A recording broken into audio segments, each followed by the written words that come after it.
नमस्कार, मी संध्या मध्यवाड, राहणार लातूर. माझी शेती लातूरपासूनच एक 5 किलोमीटर अंतरावर, 5 ते 7 किलोमीटर अंतरावर हरंगुळ बुद्रुक येथे आहे.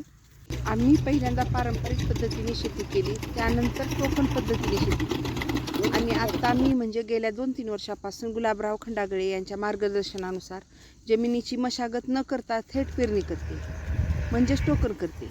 ज्यात शेतीची नांगरणी केली जात नाही, ओलावा टिकून राहतो आणि उत्पादन खर्चात पण घट येते. आपण आपली जमीन ट्रॅक्टरच्या सहाय्याने न करता सूक्ष्मजीवांच्या सहाय्याने सुपीक होती. सेंद्रिय कर्बाची वाढ होते आणि खत कमी लागतो. मी या पद्धतीने म्हणजे शून्य मशागत पद्धतीने पहिल्यांदा 3 एकर केले आणि आता 12 एकर करत आहे. जूनमध्ये सोयाबीन लावून काढल्यानंतर त्याच बेडवर तणनाशक फवारते आणि आता रब्बीमध्ये हरभरा टोकन करते.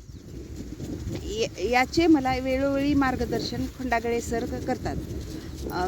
यामध्ये सर्वात मोठा खर्च वाचतो. पूर्वी जमीन हार्ड होती, आता नरम झाली. भरपूर कष्ट आणि चिंता माझी कमी झाली. विशेष म्हणजे आपली जमीन माझी जमीन सशक्त झाली. त्यात गांडुळांची संख्या पण खूप वाढली. माती पण हलकी सुपीक झाली. यामुळेच की काय जमिनीत पाणी मुरते, वापसा लवकर येतो. या सर्व गोष्टी जमीन न नांगरल्यामुळे शक्य झाले.